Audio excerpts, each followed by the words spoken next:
You're probably aware that home prices are drastically or have drastically gone up. Interest rates are increasingly going up and continue to go up. However, the amount of money that you need towards purchasing a home seems to be going down. Let's take a look.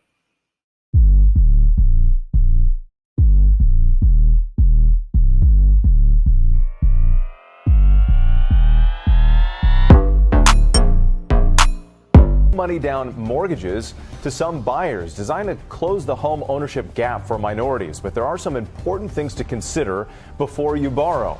Let me first just say that there are tons of programs available on the market today for first-time home buyers, homeowners looking to purchase their second home, investors, you name it. There's a program out there. These programs have been around for years.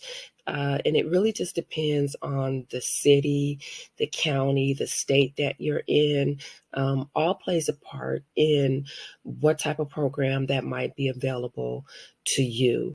Today, I want to focus on just a handful of the programs that are currently trending and that have taken the internet by storm. They are zero down payment programs, zero closing costs, no credit history that will come into play when it comes time for you to being qualified for these loans. Rebecca Jarvis is back with more on that. Rebecca, good morning. Hi, Whit. Yeah, and one of the biggest obstacles to home ownership is saving up for that down payment, typically 20% of the home's price. Now, Bank of America is launching a new program that will help buyers in predominantly Black and Hispanic neighborhoods, including cities like Charlotte, Dallas, Detroit, Los Angeles, and Miami. It will make the dream of buying a home possible. And here's what you need to know. This morning, the cost of borrowing up again, with the Fed hiking interest rates for the third time since June to combat historic inflation. We have got to get inflation behind us. I wish there were a painless way to do that. There isn't. The result? New home loans are more expensive. The average 30-year fixed-rate mortgage nearly doubling since January, now above 6%. The housing market doesn't do well in a rising interest rate environment. And that's because consumers are relying on mortgages in order to become a homeowner. And what we've seen since the start of this year is that millions of Americans have now been priced out of homeownership. As a result, more Americans are now turning to adjustable rate mortgages like the 5-1 ARM, which offers a 4.93% rate, more than a percentage point lower than the 30-year fixed. This type of mortgage lets you buy with lower payments for the first 5 years. The risk: the loans are subject to a variable rate, meaning if rates go much higher, you'll eventually have to make much higher payments, something that hurt a lot of homeowners in the Great Recession. The popularity of these loans is now at a 15-year high. Some banks are also offering new programs for those who fall within income requirements, like Chase's Dreammaker Mortgage, which lets qualified buyers make down payments as little as 3%. And Bank of America's Community Affordable Loan Solution, which offers zero down payments and zero closing costs in specific markets for qualified first-time home buyers.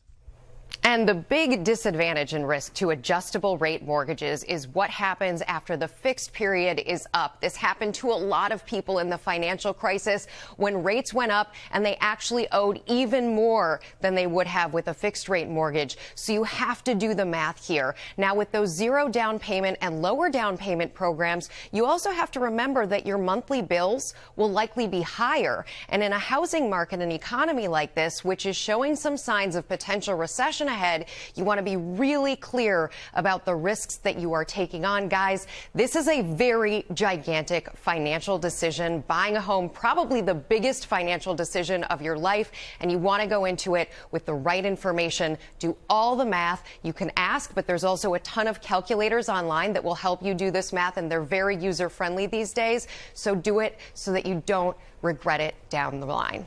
Guys. Yep, it sounds good, but you... Another program that's been making its rounds is Legacy Home Loans Special Purpose Credit Program, which was designed to close the gap for African Americans. The program will become available October 17th, 2022. Because the program is targeted for Black people, it's been causing quite the confusion. But Ben Slayton, the president and CEO of Legacy Home Loans, quickly cleared the air. A special purpose credit program. It seems like it's brand new, but this was approved to be done 30 years ago. However, no bankers were willing to do it. The overseer of Freddie Mac and Fannie Mae happens to be a Black woman. She championed this to get this out so that it could be done. It is made available by the Equal Credit Opportunity Act, which passed back in the 70s. So this is something that existed for quite some time. But in order for us to sell our loans, we can't sell a loan that the secondary market won't buy. So we have to go along with the program. And now they're willing to buy it. But we are the only ones that are unapologetic enough to say we're going to do a loan just for our people. It's permitted today to be able to do it. Some people think that it's against fair lending laws, but it is not. And the CFPB, Consumer Financial Protection Bureau, as a lender, there are regulators, and they have put out an opinion that this is legal and it does not violate the Fair Housing Act. So we're in good shape. We don't have to be concerned about it at all.